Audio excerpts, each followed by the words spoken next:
Bonjour, bonsoir, et bienvenue à la Grâce Divine 22 TV. Salut, bienvenue chez vous. S'il vous plaît, abonnez-vous. Aimez. Et partagez. Que Dieu vous bénisse. Suivez.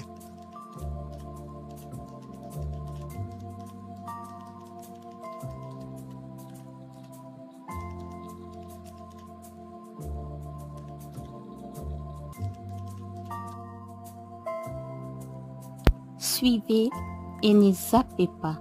Que Dieu vous bénisse.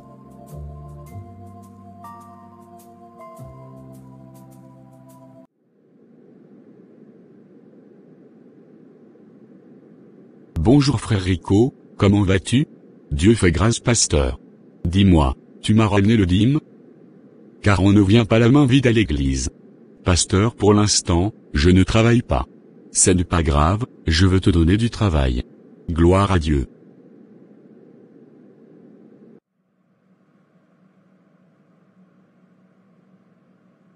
Bonjour mon ami Franck, finalement j'ai trouvé du travail. Waouh, félicitations frangin, il s'agit de quelle société? Et, tu vas travailler dans quel domaine? Dieu lui-même sait. Comment ça, Dieu lui-même sait? Mon frère s'il te plaît arrête ça, car la Bible déclare il y a la part de Dieu et la part de l'homme. Mon ami, ce n'est pas pour rien qu'on était allé à l'école. Donc si on t'a proposé du travail, tu dois savoir. Il s'agit de quel travail? Car tu as un CV à défendre. Il ne faut pas toujours charger Dieu avec des choses qu'on est capable de les faire nous-mêmes. Voilà.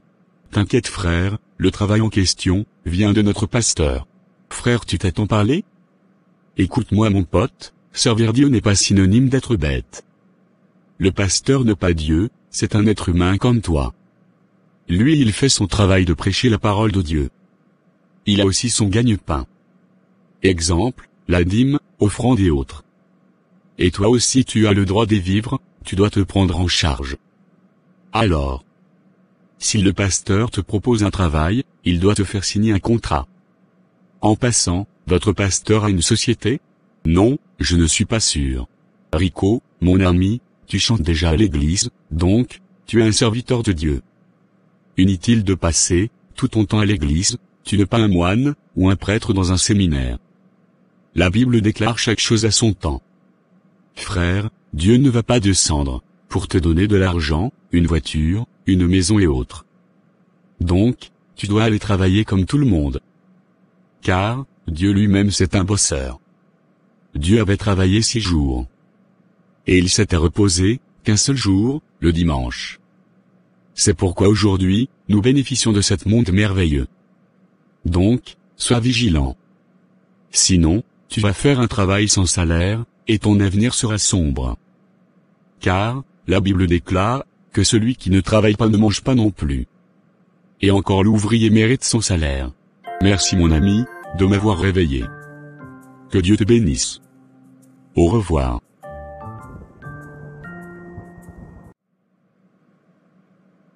Ben, alors, c'était donc toi? Bonjour oncle Franck, comment vas-tu? Bonjour ma nièce, je vais bien merci. D'où viens-tu? Je viens du travail, aujourd'hui j'ai fait finito, et j'ai pensé à toi. C'est très gentil de ta part. Alors, dites-moi ma nièce, as-tu déjà trouvé un conjoint? Ah. Oncle, je prie toujours. Et j'entends que Dieu puisse m'envoyer un mari. Priez. Jeûnez. Ou soit, associer Dieu dans tes affaires. C'est une bonne chose. Mais, tu dois faire aussi tes efforts personnels. Voilà. Oui oncle. J'ai pris 5 fois par jour. Et j'ai jeûné 8 fois par mois. Mais, jusqu'à présent il n'y a rien de spécial. Ma nièce, tout ça c'est bien, pour ta spiritualité. Mais, par contre, le mariage est physique. La Bible déclare, les deux deviendront une seule chair. Et non, les deux deviendront un seul esprit.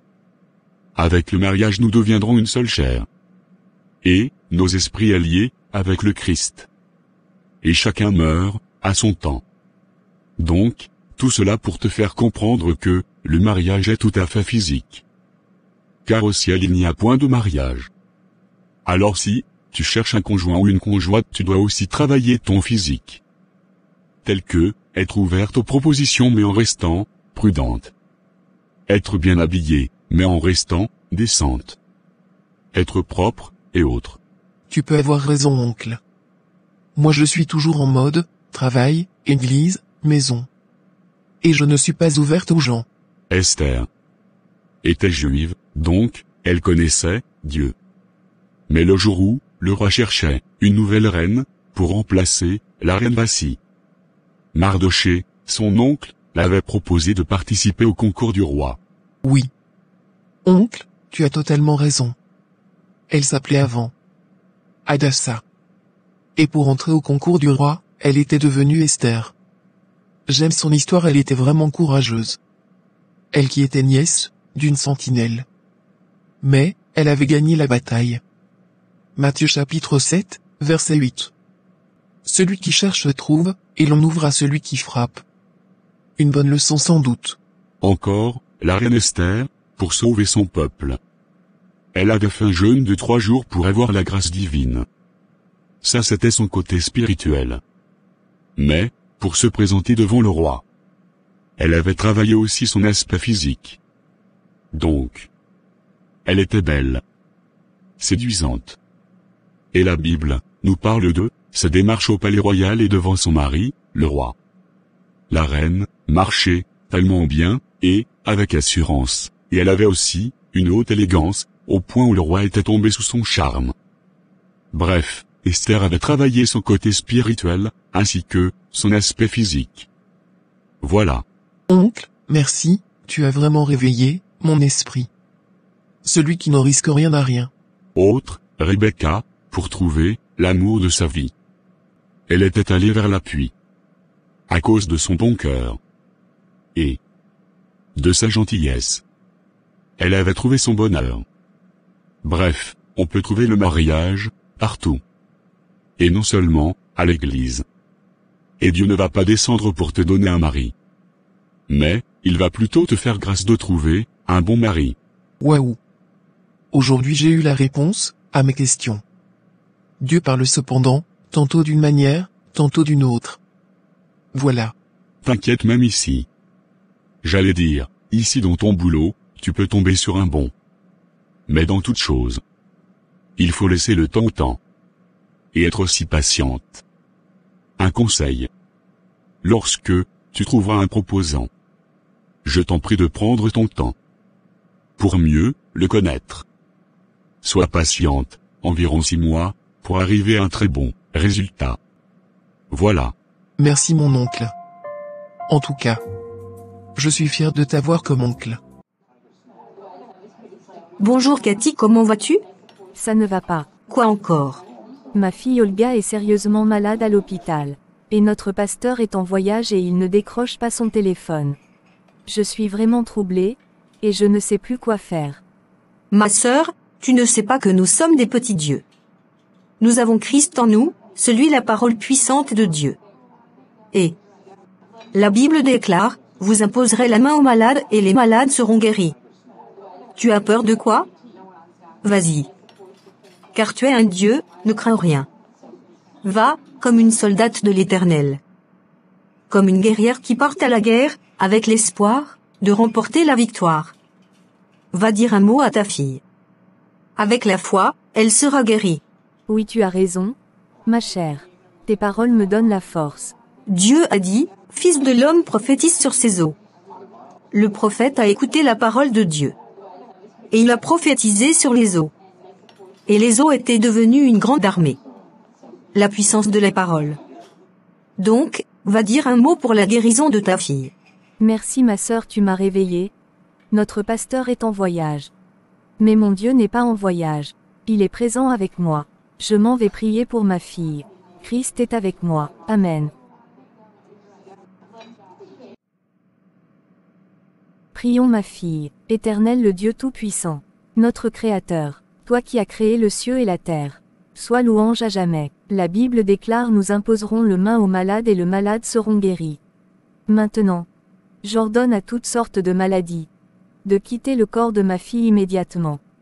Que cela Au nom puissant de Jésus-Christ, la parole de Dieu qui s'est faite chair. Amen. Que notre Dieu soit loué. Au nom puissant de Jésus-Christ, la parole de Dieu qui s'est faite chair. Tu es sorti de l'hôpital. Dans 4 jours, on va t'enlever la bande. Maman, regarde. Christ m'a sauvé, c'est pourquoi je danse. Merci maman, pour tes prières.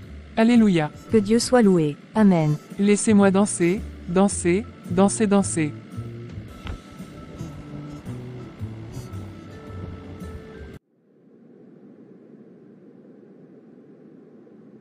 Bonjour mon neveu Juniorance.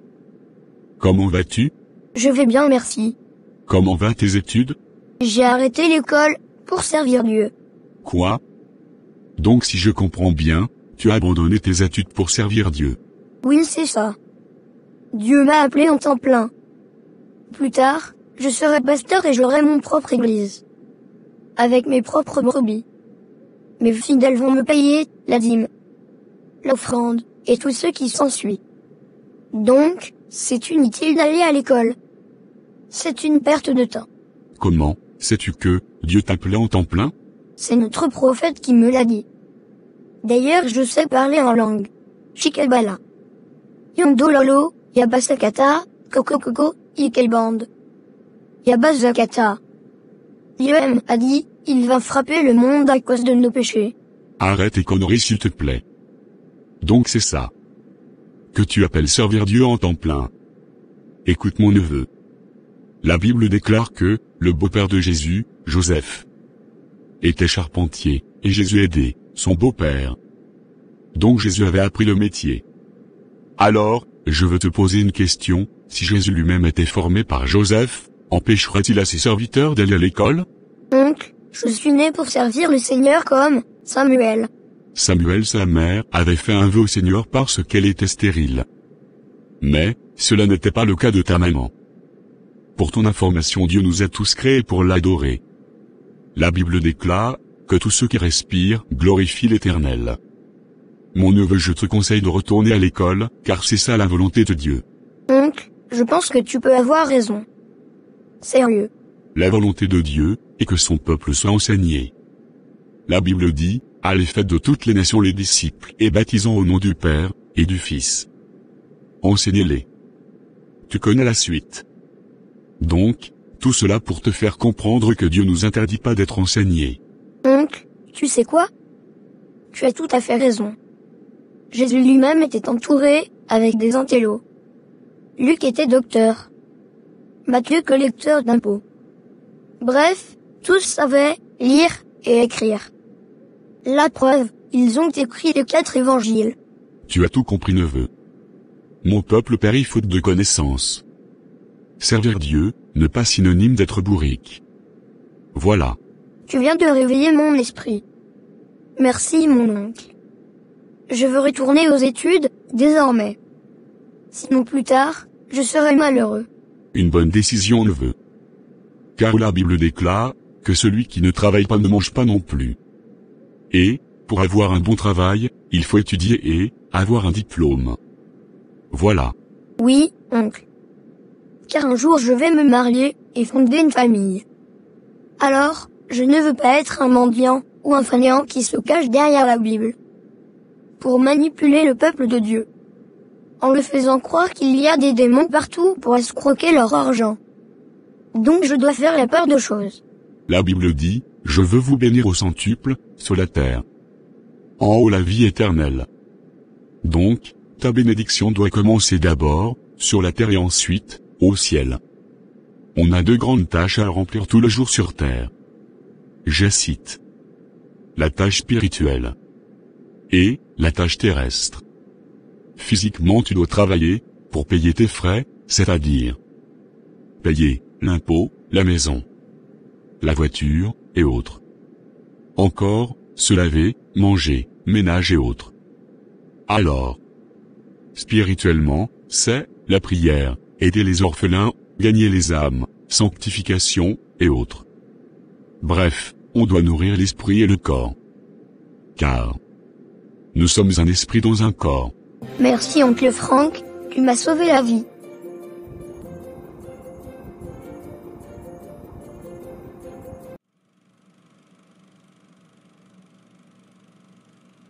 Donc, comme je vous avais dit au début, il faut avoir une relation personnelle avec Dieu. C'est trop importante. Alléluia. Mes frères et sœurs. Avant, c'était difficile pour moi de prier seul.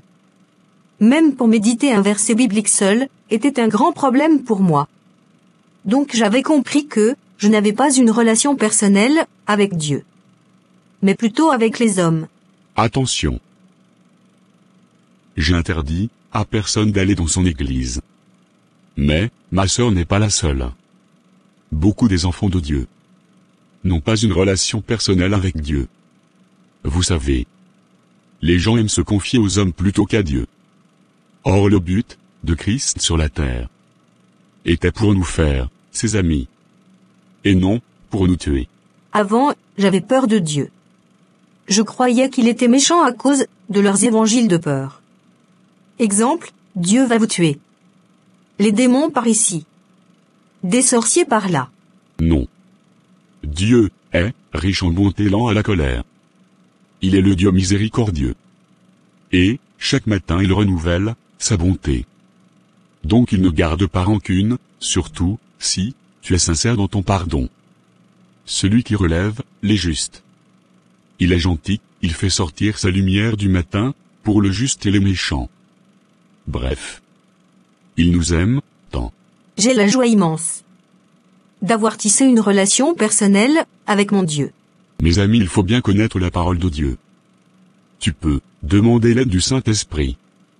Sinon tu vas avaler n'importe quoi. Mais la fin, de chez fin. C'est Jésus-Christ, la parole de Dieu qui s'est faite chair. Qui gagne toujours. Béni soit l'Éternel Dieu des armées. Alléluia. Alléluia. Alléluia.